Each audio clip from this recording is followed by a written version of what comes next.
حضرت نوح علیہ السلام کے قرآن میں یہ پہچان کہ ان کا مین جرم جو تھا وہ بت پرستی تھا، مورتی پوجا۔ نبی اپنی قوم میں سے ہوتا ہے، وہیں کی لینگویج، وہیں کی زبان میں ہی ظاہر ہے، وہیں کے کلچر میں اس کا نام ہوتا ہے۔ اس میں مسلمان کا تعلق حضرت محمد صلی اللہ علیہ وسلم سے، حضرت محمد کی قوم کہلاتے ہیں۔ یہودیوں کا تعلق حضرت موسیٰ علیہ السلام سے اس لحاظ سے کہ حضرت موسیٰ کی قوم کہلاتے ہیں۔ عیسائیوں کا تعلق حضرت عیسیٰ علیہ السلام سے اس لحاظ سے کہ حضرت عیسیٰ کی قوم کہلاتے ہیں۔ اب ایک ہی بچ رہے ہیں نبیوں میں اور ایک ہی بچ رہے ہیں قوموں میں، تو پھر سابین کا تعلق حضرت نوح سے ہوگا۔ حضرت نوح علیہ السلام کی قوم کے لوگوں نے ان سے یہ کہا کہ تمہارے پاس تو یہ نیچ لوگ ہیں، تمہارے ساتھ رہنے والے، تمہاری اتباع کرنے والے، تمہارے پاس بیٹھنے والے، ہمارا ان کا ساتھ نہیں ہو سکتا، ان کے ساتھ نہیں آ سکتے ہم۔ اب یہاں سے آئیڈینٹی کی بات تھی، پہچان کی کہ حضرت نوح علیہ السلام کس قوم میں بھیجے گئے تھے۔ عام طور سے تصور یہ ہے کہ قرآن میں اس کا ذکر نہیں ہے کہ حضرت نوح علیہ السلام کس قوم کے پاس بھیجے گئے تھے۔ اس میں یہ پچھلی دفعہ کا خلاصہ ہے کہ پہلی پہچان یہ ہے کہ حضرت نوح علیہ السلام اس قوم میں بھیجے گئے تھے جہاں جنم سے، پیدائش سے اونچ نیچ کا تصور تھا کہ ان کے ساتھ بھی نہیں بیٹھ سکتے، ان کے ساتھ نہیں آ سکتے، ان کی موجودگی میں ہم نہیں آ سکتے، وہ تمہارے اگر فالوورز ہیں تو ہم نہیں بن سکتے۔ حضرت نوح نے بتایا، فریاد کی اللہ سے کہ میں نے اپنی قوم سے کہا کہ تم کائنات پہ غور کیوں نہیں کرتے کہ دیکھو 7 آسمانوں کو کیسے پرت در پرت اللہ نے بنایا۔ الم تروا کیف خلق اللہ 7 سماوات طباقا وجعل القمر فیہن نورا وجعل الشمس سراجا، اور سورج کو تو سراج، چراغ بنایا، وہ جس کے اپنے اندر روشنی ہوتی ہے، چراغ کے اپنے اندر روشنی ہوتی ہے، خود اپنی روشنی سے جلتا ہے۔ وجعل القمر فیہن نورا، اور چاند کے لیے ایسے کوئی لفظ استعمال نہیں کیا جو خود سے جلتا ہے، چاند میں نور رکھا۔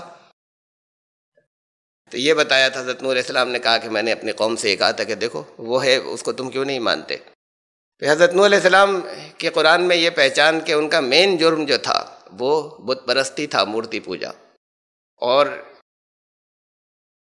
آخری نبی صلی اللہ علیہ وسلم وہ جس قوم کی طرف بھیجے گئے ان کے بتوں کے نام ہیں قرآن میں، یا پھر حضرت نوح علیہ السلام کی قوم کی مورتیوں کے نام ہیں، یا بتوں کے نام ہیں، یا دیوتاؤں کے نام ہیں، اور کسی کے نہیں ہے درمیان میں۔ شرک تو سب قوموں نے کیا۔ اس سے یہ معلوم ہوا کہ حضرت نوح علیہ السلام کی قوم وہ قوم تھی جس کا اصل جرم جو تھا وہ مورتی پوجا یا بت پرستی تھی، زیادہ بڑا جرم۔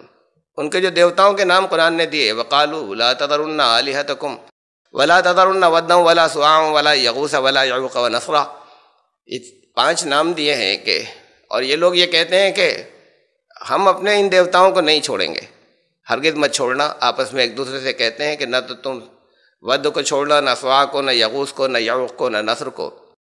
اور پھر میں نے بتایا تھا کہ یہ جو نام ہے یہ معرب ہے، یعنی عربیائزڈ ورژن ہے جن ناموں کے ہیں۔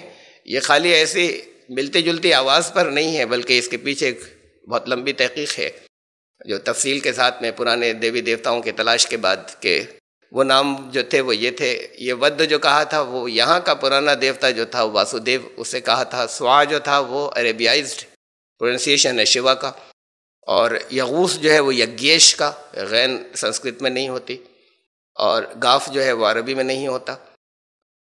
یعوق جو ہے وہ یکش کا عربیائزڈ نام ہے یا عربک پروننسیشن آپ کہہ لیں، اور نصر جو ہے وہ نکچھتر کا۔ یہ اینشنٹ پرانے دیوی دیوتا ہیں جو ان لوگوں کے ہیں جو آج ہندو کہلاتے ہیں، جو ہندوستانی قوم تھے۔ اس کے بعد ذرا سا بھی کوئی شک شبہ باقی رہ جائے کہ حضرت نوح علیہ السلام کس قوم کی طرف بھیجے گئے تھے، یہ عراق کی طرف بھیجے گئے تھے، یہ بائبل والوں سے، اسرائیلیات سے لے لیا گیا ہے، ورنہ قرآن تو اشارے کر رہا ہے، قرآن بتا رہا ہے، قرآن نے بہت واضح اشارے، 1 2 نہیں، یہ 5 میں نے آپ کو مثالیں دیں کہ اور بھی ہو سکتے ہیں، یہ 5 تو ہمیں۔ اور پھر قرآن کا ایک ثبوت اور بھی، نام لیا ہے قرآن نے کہ سیلاب کا، کہ سیلاب کہاں سے شروع ہوا تھا۔ ختم تو چاہے جہاں ہوا ہو، یا کشتی چاہے جہاں جا کر رکی ہو، لیکن سیلاب شروع جہاں سے ہوا وہ ظاہر ہے کہ عالمگیر سیلاب تھا، لیکن اس کا مین زور یا شروعات حضرت نوح کے علاقے سے تھی۔ قرآن نے اس کے لیے ایک نام دیا ہے، اور نام دینے کا مطلب ہی ہے، وہ نام نہ دیا جاتا، نام دینا کیا، تو سیلاب آیا سب ڈوب گئے، صرف حضرت نوح بچے۔ نام کس جگہ سے شروع ہوا اس دینے کا مطلب یہ ہے، قیامت تک کے لیے کلام ہے کہ اس نام کو آئندہ بھی ملنا چاہیے، ورنہ نام دینے کی کوئی ریزن اور کوئی وجہ نہیں ہے کہ جگہ کا نام بھی دیا جائے۔ قرآن نے کہا فارت تنور، وہ تنور سے شروع ہوا تھا سیلاب، اور تنور جو ہے وہ انڈین اسٹیٹ پروونس کیرلا، اس کے اندر شہر ہے ملاپورم، ملاپورم کے اندر یہ تنور ہے جو سمندر تٹ کے اوپر ہے، ساحل کے اوپر، سمندر کے ساحل کے اوپر۔ تو یہاں یعنی سی لیول جو ہے، یہ معلوم یہ ہوا اس سیلاب کے اندر اوپر سے تو بارش ہوئی تھی لیکن سی لیول جو ہے وہ بڑھ گیا تھا اور پھر پوری دنیا ڈوبی تھی، لیکن وہ یہاں پر جو شروع ہوا تھا جس علاقے میں حضرت نوح تھے اس جگہ کا نام لیا ہے کہ یہاں اس علاقے سے شروع ہوا، ظاہر سمندر سے شروع ہوا، اور تنور جو ہے وہ یہاں ہے انڈیا ہندوستان کے اندر، سیلاب یہاں سے سٹارٹ ہوا، دنیا میں کسی اور جگہ یہ نام نہیں ہے اور اللہ نے اسے باقی رکھا، ورنہ قرآن میں نہ دیا جاتا۔ حضرت نوح علیہ السلام اس علاقے میں بھیجے گئے تھے جو پرانا جو انڈین سب کانٹیننٹ ہے، جس میں انڈیا، پاکستان، شری لنکا، بنگلہ دیش، یہ بڑی پرانی بات ہے، اتنی پرانی بات ہے کہ یہ شری لنکا اور انڈیا بھی تقریباً ملے ہوئے تھے، تو یہ نیپال، بنگلہ دیش، یہ سارا ملا کر ایک سب کانٹیننٹ تھا، ایک بڑے نبی تھے اس پورے علاقے میں آئے، اس پورے علاقے کی طرف بھیجے گئے۔ لمبی عمر تھی، لمبا علاقہ تھا، لمبی عمر بھی تھی، 950 سال عمر تھی، اس دور کے سارے لوگوں کی ایسی ہی عمریں ہوا کرتی تھیں جس دور میں وہ آئے۔ اس کا مطلب یہ کہ بہت پرانے زمانے کی بات ہے، یہ 5-6 ہزار پہلے کی بات نہیں ہے۔ اب اس کے آگے پھر میں ثبوت لا رہا ہوں پھر ان کے یہاں کی، سپورٹنگ ہیں یہ ایویڈنسز، یہ مین ایویڈنسز نہیں ہیں، لیکن اس سے وہ ثبوت بڑے مضبوط ہو جاتے ہیں جو قرآن نے دیے، وہ کہ یہ ان کی جو کتابیں ہیں، ایک سیریز ہے اس پران جس میں ان کی پرانی روایات جو ہیں وہ طرح طرح سے دیومالائی رنگ اختیار کر کے درج کی گئی ہیں، لیکن ان کی پراچین پرانی روایات ان پرانوں میں آئی ہیں۔ اس میں تقریباً سارے پرانوں میں 8 سے زیادہ پرانوں کے اندر 18 جو ہیں وہ اوتھینٹک مانے جاتے ہیں ان کے یہاں، اس میں سے 8 سے زیادہ کے اندر حضرت نوح علیہ السلام کے سیلاب کا تذکرہ ہے، اور وہاں پر انہیں منو کہا گیا ہے۔ میں نے بتایا تھا منو کسی کا نام نہیں ہے بلکہ منو ایک ٹائٹل ہے، اور یہ لوگ 14 منو مانتے رہے ہیں، ان کے نام پر 14 زمانے کہے گئے، 14 منونتر۔ ایسا محسوس ہوتا ہے کہ ان کی روایات کے مطابق، صحیح یا غلط ہم نہیں جانتے، کہ 14 نبی یہاں پر آئے، ان سب کو انہوں نے اپنی اپنی جگہ پر منو کہا۔ ان میں سے ایک حضرت آدم علیہ السلام تھے، میں اس کی تفصیل بات کو لاؤں گا۔ حضرت آدم علیہ السلام تھے ان میں سے ایک جنہیں کہا کہ وہ سویمبھو منو، جو وہ جن کے ماں باپ نہیں تھے بلکہ بغیر ماں باپ کے خود سے تھے، اور اس میں ایک منو وہ تھے جن کے زمانے میں زبردست سیلاب آیا تھا، مہاجل پلاون والے منو، سیلاب عظیم والے، یا منو آف دی گریٹ ڈیلیوج۔ تو یہ تو ٹائٹل تھا، یہ نام نہیں تھا کسی کا، لیکن ایک جگہ نام بھی دیا ہے ایک پران کے اندر، یہ بھوشیہ پران ہے، اس کے پرتیسرگ پرو میں یہ نام جو ہے سنسکرت کے اندر نیوح دیا ہوا ہے۔ اب یہ ڈفرینٹ لینگویجز کے الگ الگ پروننسیشن ہے الگ، لیکن اس کا جو اب جو ہندی ترجمہ ہے اس ہندی ترجمے میں انہوں نے نوح کر دیا ہے اسے، سنسکرت میں تو نیو ہے۔ وہ خوب اچھی طریقے سے آئیڈینٹیفائی کرتے ہیں یہ لوگ کہ یہ نیو کسے کہا گیا ہے، یہ واقعہ کس کا ہے، وہ جو جسے ہم لوگ حضرت نوح کے نام سے جانتے ہیں، تو اس لیے ہندی ٹرانسلیشن میں اسے نوح لکھا ہے انہوں نے، یہ بھوشیہ پران کا تھا۔ اور یہ بھی میں نے رکھی تھی بات کہ کسی قوم، کوئی نبی اپنی قوم میں سے ہوتا ہے، وہیں کی لینگویج، وہیں کی زبان میں ہی ظاہر ہے، وہیں کے کلچر میں اس کا نام ہوتا ہے، اور اس نام کا مادہ صرف اس زبان میں مل رہا ہے، سنسکرت زبان کے اندر، اور نوح کے معنی ہیں کشتی، اشپ، اس سے یہ نام بنا نوح، کشتی والا۔ اور پھر ایک اور پران ہے ان کا متسیہ پران، جس میں حضرت نوح علیہ السلام کے سیلاب کا ذکر ہے، وہاں پر پھر ایک نئی ڈائمنشن آئی، ایک نیا باب کھل رہا ہے اس سے، کہ اس کے اندر دعویٰ یہ ہے کہ وید حضرت نوح علیہ السلام کے اوپر اترے، ان پر نازل کیے گئے۔ حالانکہ نبوت کا تصور اس قوم میں تو کھویا ہوا ہے، لیکن یہاں پر وید کا تذکرہ حضرت نوح علیہ السلام کے ساتھ مل رہا ہے۔ دیکھیے اس بات کو ذہن میں رکھیے گا کہ ان کے یہاں رام اور کرشن یہ اوتار کہے جاتے ہیں۔ اوتار کا مطلب خدا انسانی شکل میں خود دنیا میں آ گیا، خدا کے کلام کو یہ لوگ وید کہتے ہیں۔ اور یہ بہت عجیب بات ہے کہ دنیا میں کسی ہندو اسکالر نے، کسی ہندو کتاب نے حضرت نوح یہ وید کا تعلق نہ رام چندر جی سے جوڑا نہ شری کرشن سے۔ اگر وہ خدا ہوتے اور وید خدا کا کلام ہوتا تو وید وہ ہوتا جو رام چندر جی نے کہا تھا۔ اگر وید خدا کا کلام ہے اور شری کرشن خدا خود تھے اور انسان بن کر آ گئے تھے تو وید وہ ہوتا جو شری کرشن نے کہا تھا۔ دنیا میں کوئی ہندو، دنیا کی کوئی تحریر، کوئی کتاب ہندوؤں کی رام و کرشن کا رشتہ نہیں جوڑتی وید سے۔ وید کو کہتے ہیں خدا کا کلام ہے، خدا کا کلام ہے۔ تو دنیا میں جب آیا تو سب سے پہلا انسان کون تھا جس کے تھرو آیا؟ جو سب سے پہلا انسان جس کے ذریعے خدا کا کلام آتا ہے اسی کو پروفٹ یا رسول یا نبی کہتے ہیں۔ تو وید کے بارے میں یہ ایک حوالہ ہمیں مل رہا ہے، اس سے یہ بڑا اہم حوالہ اس لیے ہے کہ سلسلے نبوت سے جوڑنے کا ان کو نبوت کا تصور کھویا ہوا ہے ہندوؤں میں سے، ہندوستانی قوم میں سے، تو کہ وید یہ تمہاری کتاب بتا رہی ہے، تم نے اس پر غور نہیں کیا کہ وید ان پر نازل ہوئے تھے، جنہیں مہاجن پلاور والے منو کہتے ہو، یہ حضرت نوح علیہ السلام، یہ ان کا دعویٰ ہے۔ اب یہ ایک نئی چیز آئی اس سیریز کے اندر جو میں نے آپ کے سامنے قرآن کے بہت سے ثبوت رکھے کہ ان کا دعویٰ یہ کہ وید نازل ہوئے تھے حضرت۔ اب جب وید کی بات آئی تو ذرا سا وید پر غور کر لیں، اس سے پھر بہت سی باتیں نکلتی ہیں، یعنی ثابت تو پہلے ہو چکا، قرآن بہت واضح کر چکا، قرآن نے 5 بہت جو میں نے رکھے، ممکن ہے اور بھی ہوں، لیکن 5 بہت کلیئر کٹ ثبوت میں نے رکھے، انڈیکیشنز کہ حضرت نوح علیہ السلام کس قوم کی طرف آئے تھے۔ یہ ساری چیزیں کسی قوم کے اندر اکٹھی نہیں ہو رہی، جو سوائے اس کے جو جسے ہم یہ کہیں انڈین سب کانٹیننٹ، ہندوستانی قوم کی طرف۔ جب وید کا نام آیا تو وید کو بھی دیکھیں ذرا سا۔ وید دنیا کی سب سے پرانی کتابیں کہلاتے ہیں، اسکالرز کہتے ہیں، تقریباً یونانیمٹی ہے اس بات کے اوپر، ایک مت ہیں اس کے اوپر، اتفاق رائے ہے تقریباً ریسرچ اسکالرز کے اندر دنیا کے، کہ مذہبی کتابیں دنیا میں جو موجود ہیں ان میں سب سے پرانی جو ہے وہ وید ہیں۔ کچھ بہت تھوڑے سے اسکالرز اس سے ڈیفر کرتے ہیں، وہ زندہ اوستھا کو کہتے ہیں، لیکن وہ جس ایک حوالے کی وجہ سے کہتے ہیں وہ انٹرپولیشن ہو سکتا ہے بعد میں اس کے اندر ڈالا ہوا، اور ان کی تعداد بہت کم ہے جو یہ کہتے ہیں۔ بہرحال بڑی تعداد میں جو مذہبی اسکالرز ہیں وہ یہ کہتے ہیں کہ وید دنیا کی سب سے قدیم ترین مذہبی کتاب ہے، اور سب سے پہلے صاحب شریعت رسول حضرت نوح علیہ السلام تھے، یہ بات ہم جانتے ہیں۔ اگر وید دنیا کی سب سے قدیم مذہبی کتاب ہے، ان کی کتابوں میں یہ مل رہا ہے کہ وید حضرت نوح پر نازل ہوئے تھے، تو بڑی لاجیکل سی بات ہے، حضرت نوح ہی سب سے پہلے صاحب شریعت رسول تھے، اس حضرت آدم پہ شریعت نازل نہیں ہوئی تھی۔ سب سے پہلے شریعت والے رسول جو تھے وہ حضرت نوح علیہ السلام تھے۔ جب سوسائٹی معاشرہ ذرا ترقی کر گیا، پھیل گیا، آبادی بڑھ گئی، اس کے بعد پھر شریعت نازل ہوئی، اس سے پہلے لاز نہیں تھے، اخلاقی تعلیمات تھیں، ایمانیات تھیں۔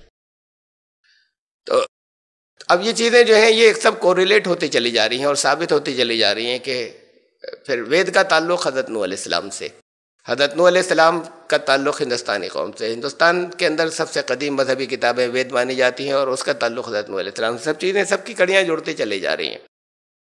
اب اس کے آگے پھر میں ثبوت لا رہا ہوں پھر ان کے یہاں کی، سپورٹنگ ہیں یہ ایویڈنسز، یہ مین ایویڈنسز نہیں ہیں، لیکن اس سے وہ ثبوت بڑے مضبوط ہو جاتے ہیں جو قرآن نے دیے، وہ کہ یہ ان کی جو کتابیں ہیں، ایک سیریز ہے اس پران جس میں ان کی پرانی روایات جو ہیں وہ طرح طرح سے دیومالائی رنگ اختیار کر کے درج کی گئی ہیں، لیکن ان کی پراچین پرانی روایات ان پرانوں میں آئی ہیں۔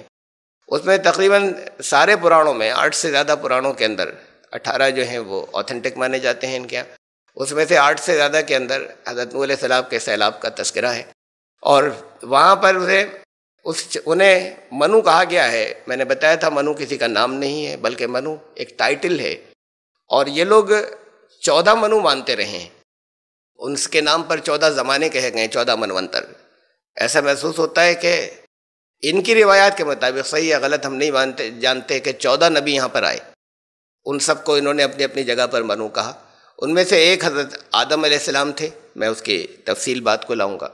حضرت آدم علیہ السلام تھے ان میں سے ایک جنہیں کہا کہ وہ سوئمبھو منو، جو وہ جن کے ماں باپ نہیں تھے بلکہ بغیر ماں باپ کے خود سے تھے، اور اس میں ایک منو وہ تھے جن کے زمانے میں زبردست سیلاب آیا تھا، مہاجل پلاون والے منو، سیلاب عظیم والے، یا منو آف دی گریٹ ڈیلیوج۔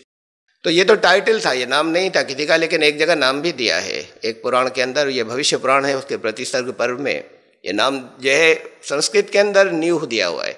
اب یہ ڈفرینٹ لینگویجز کے الگ الگ پروننسیشن ہے الگ، لیکن اس کا جو اب جو ہندی ترجمہ ہے اس ہندی ترجمے میں انہوں نے نوح کر دیا ہے اسے، سنسکرت میں تو نیو ہے۔ وہ خوب اچھی طریقے سے آئیڈینٹیفائی کرتے ہیں یہ لوگ کہ یہ نیو کسے کہا گیا ہے، یہ واقعہ کس کا ہے، وہ جو جسے ہم لوگ حضرت نوح کے نام سے جانتے ہیں، تو اس لیے ہندی ٹرانسلیشن میں اسے نوح لکھا ہے انہوں نے، یہ بھوشیہ پران کا تھا۔ اور یہ بھی میں نے رکھی تھی بات کہ کسی قوم، کوئی نبی اپنی قوم میں سے ہوتا ہے، وہیں کی لینگویج، وہیں کی زبان میں ہی ظاہر ہے، وہیں کے کلچر میں اس کا نام ہوتا ہے، اور اس نام کا مادہ صرف اس زبان میں مل رہا ہے، سنسکرت زبان کے اندر، اور نوح کے معنی ہیں کشتی، اشپ، اس سے یہ نام بنا نوح، کشتی والا۔ قوموں کا جب ذکر آتا ہے، اس قوم کا بھی اتنی بڑی قوم ہے جو چلی آ رہی ہے، اس کا بھی تذکرہ ہے قرآن کے اندر۔ شرع لکم من الدین، یہ سورہ شورا کی آیت نمبر 13۔ دیکھیں قرآن شریف میں جگہ جگہ جو ہے وہ 5 رسولوں کے نام ایک ساتھ آئے ہیں۔ 5 رسولوں کے نام جو ہے یہ رسول جو ہے اولو العزم رسول کہلاتے ہیں، جنہوں نے جن کے ذریعے بہت بڑے بڑے ریولوشنز آئے اور وہ ڈٹے رہے، ان کی قوموں نے بہت ان کو پریشان کیا، تو ان کے نام جگہ جگہ ساتھ آئے ہیں ایک امپورٹنس کے ساتھ میں۔ شرع لکم من الدین ما وصی بہ نوح والذی اوحینا الیک وما وصینا بہ ابراہیم وموسیٰ وعیسیٰ۔ اللہ نے تمہیں وہی دین دیا جو نوح کے لیے مقرر کیا تھا، جس کی تاکید نوح کو کی تھی، اور اے نبی یہی تمہاری طرف وحی کیا ہے، اور اسی کی تاکید ابراہیم اور موسیٰ اور عیسیٰ کو کی تھی۔ اب یہ 5 نام کون سے آ رہے ہیں؟ حضرت نوح علیہ السلام کا، حضرت محمد صلی اللہ علیہ وسلم کا، ان سے تو خطاب بھی ہے، حضرت ابراہیم، حضرت موسیٰ اور حضرت عیسیٰ۔ ایک جگہ اور دیکھ لیجئے، وَإِذْ أَخَذْنَا مِنَ النَّبِيِّينَ مِيثَاقَهُمْ، ہم نے نبیوں سے جب کوننٹ لیا، میثاق لیا، پکا عہد لیا، وَمِنْ کا اور تم سے، وَمِنْ نُوحٍ اور نوح سے، وَإِبْرَاهِيمَ وَمُوسَىٰ وَعِیسیٰ ابن مریم، اور نوح سے اور ابراہیم سے اور موسیٰ سے اور عیسیٰ ابن مریم سے۔ دیکھیں وہی 5 نام آ رہے ہیں، من کا تم سے، محمد صلی اللہ علیہ وسلم، حضرت نوح سے، حضرت ابراہیم، حضرت موسیٰ، حضرت عیسیٰ، ان کا جگہ جگہ ایک ساتھ نام لیا ہے۔ کوئی خاص چیز ایسی ہے کہ جو ان سب کے اندر کامن ہے، جو دوسرے نبیوں میں نہیں تھی، بڑے انقلاب، اور ان کے ساتھ میں ان نبیوں کے نام ایک ساتھ آئے۔ کچھ قوموں کے نام قرآن شریف میں ایک ساتھ آئے، بڑی قوموں کے، ان الذین آمنوا والذین ہادوا والنصارى والصابئین من آمن باللہ والیوم الآخر وعمل صالحا فلا خوف علیہم ولا هم یحزنون۔ وہ لوگ جو ایمان لائے، وہ جو یہودی ہوئے، والنصارى جو عیسائی ہے، والصابئین یہ نہیں معلوم، صابئین ہی کہیں انہیں خالی، لیکن نصارہ عربی زبان کے اندر کہا گیا ہے، وہ جنہیں آج کرسچنز کہا جاتا ہے۔ ہادو عربی زبان میں کہا گیا انہیں جنہیں آج جیوس کہا جاتا ہے، ایمان لانے والے جنہیں جو مسلمان کہلاتے ہیں۔ صابئین کون؟ بس صابئین رکھیں آپ نام کو، ان میں سے جو کوئی بھی اللہ پر ایمان لائے، یوم آخر پر اچھے عمل کرے، تو اس کے لیے کسی خوف و غم کی ضرورت نہیں، ان کو اجر ملے گا ان کے رب کی طرف سے۔ یہ 4 قوموں کے نام ایک ساتھ یہ بھی بار بار دہرائے گئے۔ 4 بڑی قومیں ہیں کوئی جن کے نام ایک ساتھ آئے، یا کوئی خاص کیریکٹرسٹک ان کی وہ 5 بڑے نبی تھے، یہ 4 بڑی قومیں ہیں۔ اب ان میں سے یہ آیت جو ہے، یہی 4 نام جو ہے سورہ مائدہ کے اندر ریپیٹ ہوئے، اور ایک نام اور جوڑا اس کے اندر مجوس، وہ سورہ حج کے اندر، یہی 4 نام وہاں پر بھی ہیں، اور ایک 5واں بھی آیا ہے ساتھ میں۔ ان 4 قوموں کے نام ساتھ ساتھ لیے گئے ہیں، تو بڑی امپورٹنٹ بات ہے یہ کہ ان کے اندر مسلمان، یہودی، عیسائی اور صابئین، مسلمان دنیا کی ایک بڑی قوم ہے، جب سے شروع ہوئے تب سے لے کے آج تک ہیں، کبھی ختم نہیں ہو گئے بیچ میں، اور تب سے لے کے آج تک دنیا میں ایک اہمیت رہی ہے۔ یہودی دنیا کی ایک بڑی قوم ہے، جب سے شروع ہوئے تب سے آج تک موجود ہے، بیچ میں کبھی ختم نہیں ہو گئے، اور ہر دور کے اندر ان کی ایک اپنی خاص اہمیت رہی ہے، اور رہیں گے آگے تک۔ یہ بھی مسلم بھی اور جیوز بھی ابھی چلیں گے آگے تک۔ کرسچنز، عیسائی جب سے شروع ہوئے تب سے آج تک ہے دنیا کی ایک بڑی تعداد، امپورٹنس رہی ہے ان کی ہمیشہ، آگے چلے گی یہ قوم۔ تو پھر صابئین بھی ایسے ہی ہونے چاہیے، ایسا نہیں کہ ان کو ساتھ میں قرآن صابئین کو بار بار ان 3 قوموں کے ساتھ میں لا رہا ہے، اور یہ کوئی ایسے ہیں جن کا پتہ ہی نہیں کون تھے، مر کھپ گئے کہیں، بڑے ایسے تھے کہ جن کا پتہ ہی نہیں چل پا رہا کون تھے اور فنا ہو گئے۔ یہ بھی ایسی کوئی قوم ہونی چاہیے جب ان 3 ناموں کے ساتھ بار بار آ رہے ہیں، کہ جو جب سے شروع ہوئے تب سے لے کے آج تک باقی ہیں اور آگے بھی چلیں گے، اور دنیا کی ایک بڑی قوم ہے اور اہم قوم ہے۔ اس کے اندر سے یہ جو صابئین ہیں، ان کو دیکھیے ذرا کہ یہ بچوں کے چھوٹے کلاس کے بچوں کے اندر وہ میچنگ آتی ہے نا، کہ آرڈر بدل دیتے ہیں، کہتے ہیں اس کو اس سے میچ کیجئے، کون کس سے جوڑ رہا ہے۔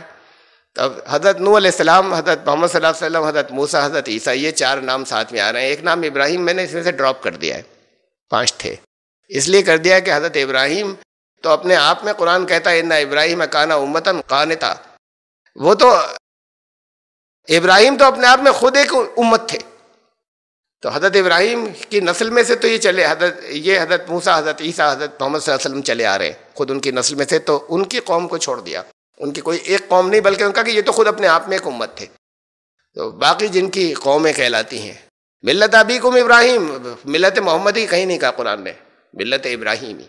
تو اس لیے انہیں، وہ تو خود اپنے آپ میں ایک امت تھے، حضرت ابراہیم کی ملت وہاں سے چلی آ رہی ہے. انہیں بڑی بڑی جن کی قومیں ہیں، جن نبیوں کی، حضرت ابراہیم کو چھوڑ کر ان 5 میں سے ان 4 کو لیا.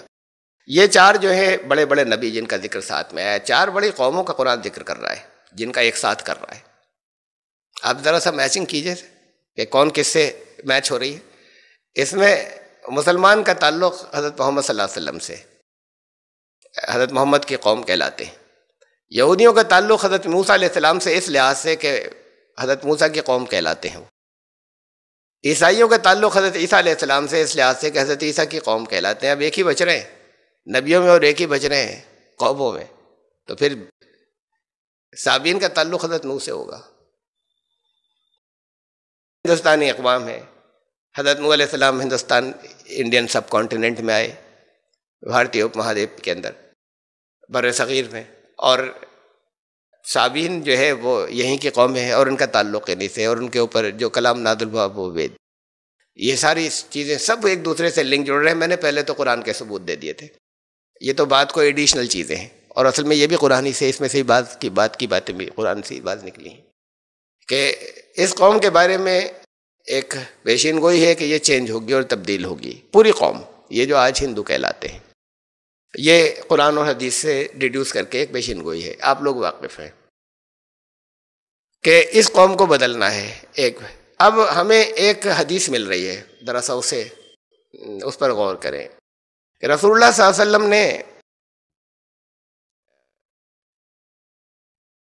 فرمایا کہ قیامت کے دن حضرت نوح علیہ السلام کو لایا جائے گا اور ان سے سوال کیا جائے گا کہ کیا تم نے، ہر نبی سے پوچھا جائے گا کہ تم نے اپنی ذمہ داری ادا کی تھی حساب کا دن. حضرت نوح علیہ السلام بھی یہ جواب دیں گے کہ ہاں میں نے پیغام پہنچا دیا تھا اپنی قوم کو. ان کی قوم انکار کر دے گی، ہمارے پاس تو کوئی نہیں آیا. وہاں حساب کے دن کوئی جھوٹ نہیں بول رہا ہوگا، جھوٹے بھی جھوٹ نہیں بولیں گے جو یہاں جھوٹ بولتے تھے. وہاں تو ہر ایک کو اپنی جرم کا، جرائم کا اقرار کرنا ہوگا، سارے ثبوت موجود ہوں گے. حضرت نوح کی قوم انکار کر دے گی ہمارے پاس، یعنی سچ بول رہے ہوں گے، ان کی نالج میں نہیں آیا تھا. اور حضرت نوح نے 950 سال دعوت دی، تو ان کی قوم انکار کر دے گی. تو پھر سوال ہوگا، یہ بخاری کی حدیث ہے، سوال ہوگا کہ حضرت نوح سے سوال کیا جائے گا کہ تمہارے گواہ کون ہیں. حضرت نوح امت محمدی کو اپنے گواہی میں پیش کریں گے کہ یہ لوگ گواہ ہیں ہمارے. تو گواہی کیسے دیں گے؟ گواہی ہوتی ہے جب بہت واضح طور پر سارے ثبوتوں کے ساتھ میں کوئی جانتا ہو تب گواہی دے گا نا. کوئی جھوٹی گواہی تھوڑی دیں گے کہ ہاں انہوں نے پیغام پہنچا دیا تھا. اور پھر رسول اللہ صلی اللہ علیہ وسلم اپنی قوم کی طرف سے گواہی دیں گے کہ یہ سچ کہہ رہے ہیں، انہوں نے پیغام پہنچا دیا تھا. اس سے ہمیں معلوم ہے کہ حضرت نوح علیہ السلام کی قوم کا ایک بڑا حصہ وہ ہوگا جو سلسلہ نبوت سے کٹ چکا ہوگا. وہ سچ مچ نہیں پہچانتے ہوں گے کوئی نبی وہاں آیا تھا، نبوت کا تصور ہی غائب ہے. تو نبی کوئی انہوں نے کہا یہ نہیں، کوئی نبی نہیں آیا تھا ہمارے پاس. وہ قوم ہوگی جو نبوت کے سلسلے سے کٹی ہوگی، وہ حضرت نوح علیہ السلام کی قوم. اس حدیث سے یہ معلوم ہوا. تمام دنیا مخلوقات کے اندر عجیب ترین اور عظیمت والے اونچے درجے کا ایمان ایک لازماً ایک قوم کا ہوگا. یکونون من بعدی، وہ لوگ میرے بعد آئیں گے. یجدون صحفاً، وہ کچھ صحائف، اسکرپچرز، مذہبی گرنتھ پائیں گے.